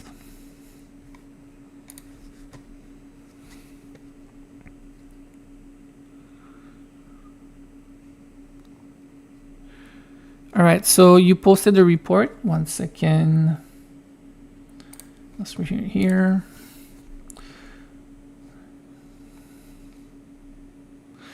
So here, your Alex is still doing a lot of the heavy lifting though. So Blade Vortex is still an option. I think Blade Vortex would be better than Dual Master on your Alex. You could replace Dual Master with Blade Vortex if you wanted to, or you could give it to your Gilgamesh. So you could test it out to see which is going to give you the better value. Blade Vortex on Alex, Blade Vortex on Gilgamesh. If you go Wind Rage, I think it's still a decent option, but it's only going to go on Alex for sure. You're not going to be able to test it out on Gilgamesh, sorry. I'm able to get a red skill, but before you did the video about packs. All right, so yes, I do think the red skill is the best option, guys. If you spend any kind of money at a certain point, and when I look at this March here, I think you are starting to be close to the point where from the event, seasonal event, you're going to go slowly with a Chaos Immortal from that event. Don't go with token skill. You are going to lose value down the line if you get token skill from that event. Just stack it up, and once the discounted Chaos chests appear into your seasonal event, you're going to use your Eternal Grail towards one Chaos Immortal. When you do your spending, go for a red skill. It's going to be a lot better. In your case, I think you have two options. You're going to go with a red skill on your Alex, or you're going to go with a red skill on your Gilgamesh. But it's going to come down to which red skill you get for who, and I think you're going to need to change your march if you do get a red skill. Example, if you go with a red skill on Alex, Knife Through Butter, I would change my Gilgamesh for a Zenobia. If you go with Energy Mastery on your Gilgamesh, I would probably change my Alex to Under the Tank. So I think this is something that you should plan slowly right away if you want to get the most value out of your account. So one, start planning which Chaos Immortal you're going to go from the 4 discounted Chaos Immortal. Then start planning on which red skill you want to go for. So which immortal you want to keep. I can give you an example. If you decide, hey, you know what? I really like Athena. I'm going to go with Athena. If you go with Athena, you have to bring Zenobia. You just have to replace Gilgamesh with Zenobia for sure. Then you're going to go with a Knife Through Butter red skill on your Alex. Your team is going to be Zenobia, Quinn, Athena, Alex with a red skill. If you say, you know what, I really like Loki, I'm going to go Loki. Then you can keep Loki here. You can Quinn here. You're going to get Energy Mastery. You're going to put it on your Gilgamesh for now. Again, Season 2 you can. As soon as you can get Energy Mastery, you're going to go for it and put it on your Gilgamesh. And when your Loki is ready, you remove Gilgamesh, you put Loki in. You put Energy Mastery onto your Loki. What I would do, though, at the same time, is I would probably change my Alex to another tank. Because if your Alex doesn't have any red skill and your Loki has double tank, is going to be better. So this is the kind of optimization I think you need to plan a little bit ahead if you want to get the most out of your account.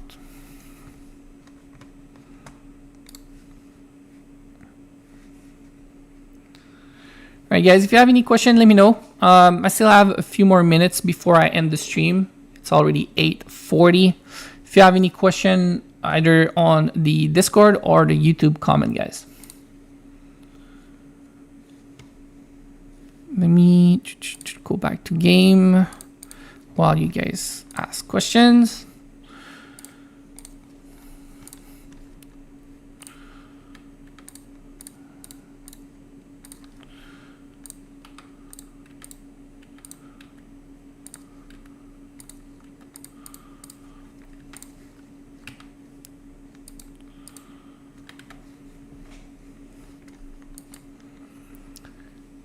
$4K Eternal Grail, that's really good. It's going to allow you to do multiple seasonal events where you're going to be able to max out the Chaos chest.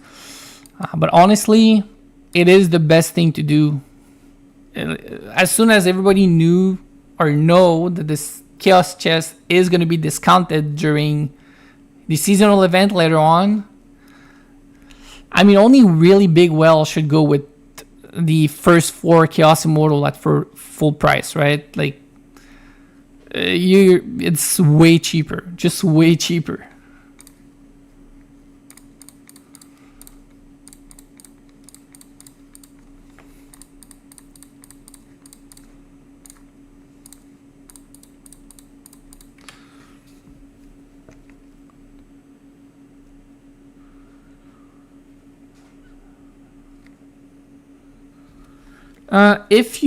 So let me go back to this March here, because he has one more question. All right, so let me go back to, all right. So if this is your current March and you want to really focus on a long-term best plan, I think both are really good. Honestly, I've seen Loki double tank with Quinn do very well. I've seen Athena, Zeno, Quinn, Alex with 1 red skill do very well as well. I think it comes down to what you prefer, and I would just pick one. I think both are going to work well. Now, I do think if you go with Loki, it's going to be a little bit more expensive. The reason is Loki is going to take you way longer to max, but you have 4K Eternal Grail. It's just going to take more seasonal event. Fine. But you will need for Loki to get a little bit more Crimson Moonlight, because you really want it to be at portrait 30, if not 40. And you will also need the artifact of Loki to be maxed out, or at least gold and 4 stars. Whereas if you do Athena, she's cheaper. She does not need to be fully maxed on the specialization. You bring it to 8, and then you do the shelter as you can. But overall, she's cheaper. She also need less Crimson Moonlight. At 20, she's already in a decent spot. Her artifact, I do think it should be maxed out, but I would say silver and 3, 4 star is already a decent spot for Athena. And overall, your Alex with only 1 red skill is still going to do quite well. And you can always add fully prepared down the line. But Loki, I mentioned, already more expensive. And I do think you're going to need corrosive power or infinite firepower as well for your Loki to be really performing well. So you have kind of a cheaper option, which is Athena Alex, and a little bit more expensive, which is double tank Loki.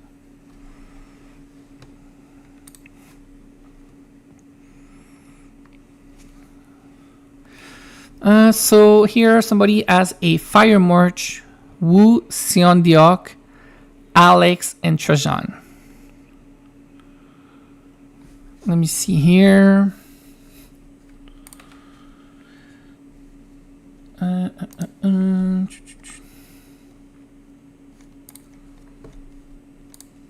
right. So again here, quite an uncommon March as well. First, you have an Alex and a Fire team, and then you have Sion and Wu. I don't know how max your Sion Diok is, but I have a Sion Diok. She's definitely not maxed out. I'm not a fan of Sion Diok. I really thought she was going to do better, but I don't think she's doing as well as I wanted her to do. And now you have to remember as well, Grace is going to definitely hurt crit, but more importantly, she's going to really hurt Sion Diok. Grayscale is might be the death of Sion Diok, because Sion Diok is all about crit. And you also are doing her as a support. Honestly, the way I would look at this is if I do a Chaos model, I would replace Sion Diok. Quinn, Matilda, better than Sion Diok already. So if you have a weak link at the moment, I would say Sion Diok, and you will need to do something about it at some point. Your Alex is okay. If you want to make your Alex a little bit stronger and keep it in your Fire team, what I would do is actually put time to shine here. If you put time to shine on your Alex, you will actually deal some crit damage. I would go assembly charge, cleave, and time to shine. It's uncommon, but you will get crit out of him. And I do think Sion Diok is more urgent to replace than your Alex. Now, if you go for a red skill, I think it has to be Infinite Firepower. I would probably do Infinite Firepower to replace Spell Disintegrator or Abundant Spirit. And it's going to give you a lot of damage on you. I think if you do get a red skill, it's probably the best option for you. Again, I always tell you guys that red skill is definitely the thing to prioritize if you are a light spender, because it is a competitive advantage that free-to-play are just never going to have. But in your case, while I do think a red skill is really, really good, I also think you really need to change Sion Diok. She was nerfed very heavily. Grace is another nerf to her. She's really struggling. I have her. And she's also dusted a little bit. She's at 30 dust, right? And the truth is, I am not using her. She's on my 4th team. And the moment I can reset dust, I'm resetting her dust. I just don't like her at the moment. I don't think she's in a good place. I don't think she's going to work until they not even do something about crit, because they're not going to do anything about crit. They're actually trying to cancel crit at the moment because it's very strong. So they need to change her ultimate. They need to change her kit for her to do anything. And I don't think it's going to happen. Yeah, I really hate it too, because I really thought she was going to be good. As you can see, my Wu doesn't have any dust. I'm using Wu with 0 dust over Sion Diok with 30 dust. She's really not good, guys. She got nerfed. Corrosive power on her doesn't work anymore. She's not in a good spot.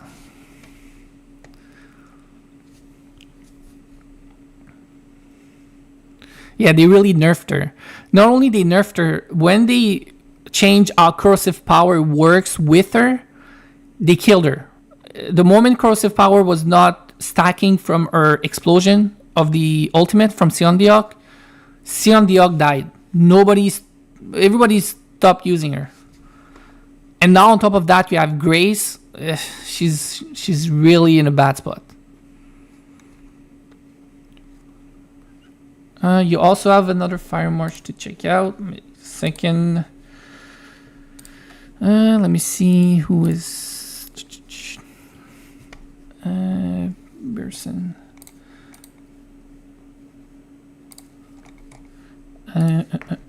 Who? Okay, this one here, I think.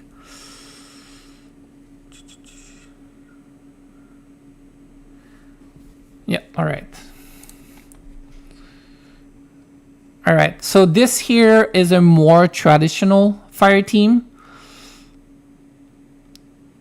Again, I really think Quinn is way better than Sion Diok. You mentioned that your Quinn is baked 8 but no dust. I would definitely stop working on my Quinn dust level instead of keeping working on Sion Diok. The moment your Sion Diok can be reset on dust, reset her. I don't think they're gonna tweak her skill. I don't think the game is gonna rework Sion Diok at all, because technically there are a lot more immortal that are even in the worst spot than her. But the reality is she's not usable at the moment. I don't think she is. Now for this one, this is really good. Infinite Firepower with Chase is very good. You put Spell Disintegrator on your Hippo because you want to use her as a debuff. Now Cleave has to go. Cleave on Hippo is not a good match. I did a Cleave video, and this is exactly why I don't think it's a good match. I would probably do something like Inora or Fighting Wheel on my Hippo instead, because Cleave is not going to give you that much value. She's not focusing on normal attack, and Cleave is a skill for normal attack. Now on your Trajan, this is very good weakness. You need it.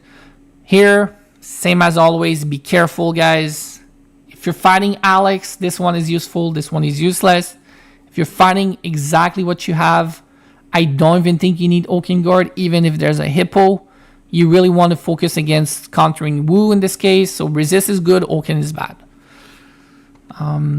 For a fire team, this is decent, honestly, because you want to go really quickly with fire team, do a lot of damage quickly. So this is decent. You just need to watch out. Again, you have assist on Quinn. Make sure your Quinn is not dying too quickly. Now, with this setup, what I would say is, number one, if you want to do an upgrade, free to play, you have two options. You have Matilda replacing Quinn, or you have Bjorn or Ragnar replacing Hippo. These are decent options. I see that you have a Ninetale. If you go with a Chaos Immortal, Ninetale is a decent upgrade here for your Quinn. But you have to remember, Ninetale is quite expensive compared to other Chaos. But in your case, the reality is Ninetale is the best option. If you go with a Chaos Immortal, the only option that you really have is Athena. But Athena is not going to give you a lot of value because you don't have healing. Fire team does not need healing, they need burst. You would go with Anubis, but Anubis is as expensive as Ninetale. And I don't know if I would focus on replacing Quinn or Hippo. Both would be decent. Both will be okay. But you already started Ninetale, continue with Ninetale, it's a good option.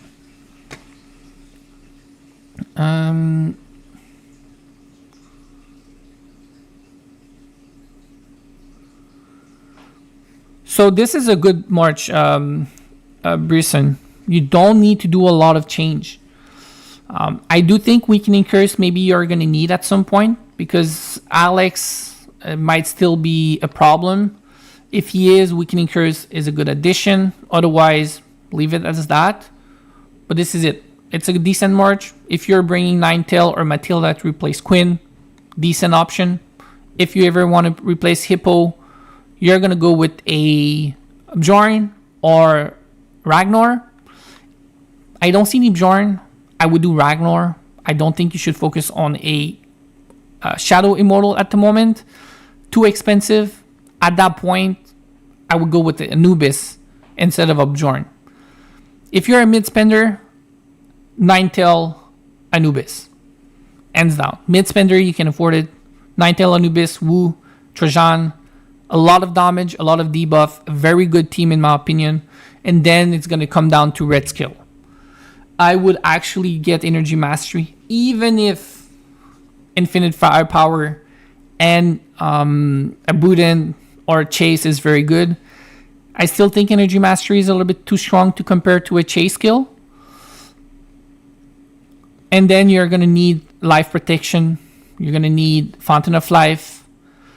You're going to need a Divine Blessing.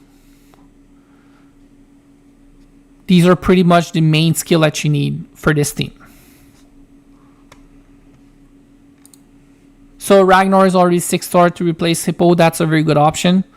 At any point, if you want to go a little bit more all out because you're a mid-spender, Anubis is also a great option.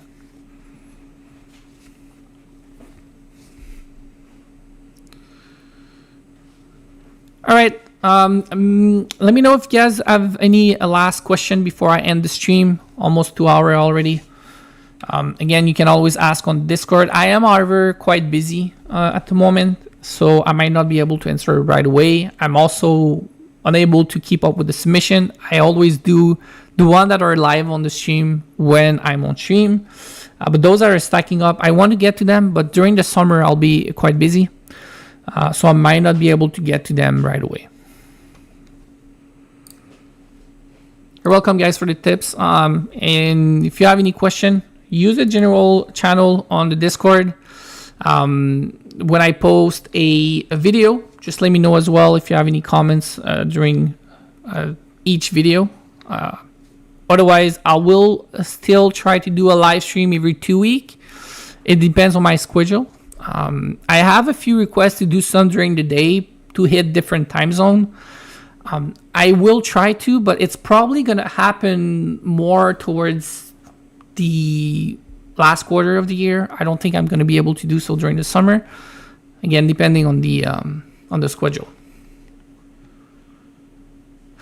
So why Infinite Firepower is better than Energy Mastery on Wu is because Wu is the crit master, right? So if you look at example my Himiko,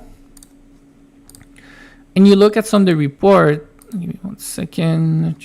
So example here, I look at Himiko, you're gonna see that I'm doing a lot of crit. Because I have a crit artifact, I'm stacking up crits on my equipment, I focus on crit. Out of my Demon Ambush, normal attacks, crit hit, it's a lot more crit than most time, right? 82% I crit. Infinite Firepower, 72% I crit. With a Wu, with a Fire Dragon, chances are, unless the other team has Malice and Grace, you're probably close to 95% crit on your Infinite Firepower. And your Demon Ambush is probably near 100%. She's gonna crit a whole lot. So if the battle lasts really long and Infinite Firepower goes off a lot more than 25 times, on a Wu, the chance that Infinite Firepower and Demon Ambush, well, the Wu skill is closer in damage percentage, is gonna happen a lot more than example on my Himiko. On my Himiko, almost never will I get Infinite Firepower to deal more damage than my ultimate. Even if it crit 72% of the time. But with a Wu, because it's going to crit almost 95% of the time, it's going to be closer. Infinite Firepower is almost going to be even to Wu Ultimate. And that's why Infinite Firepower on the Wu is very strong. Energy Mastery is still very strong though. But Infinite Firepower is probably the first skill to get for a Wu. She's the only immortal that I will go with Infinite Firepower over Energy Mastery.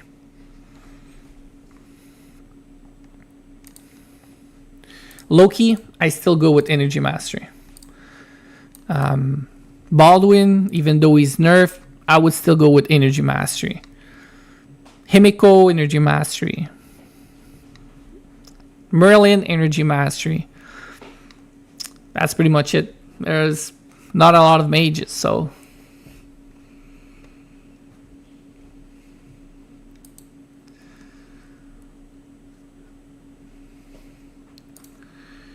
Alright guys, thanks for being on the stream. If you have any question, again, feel free to send them on the Discord.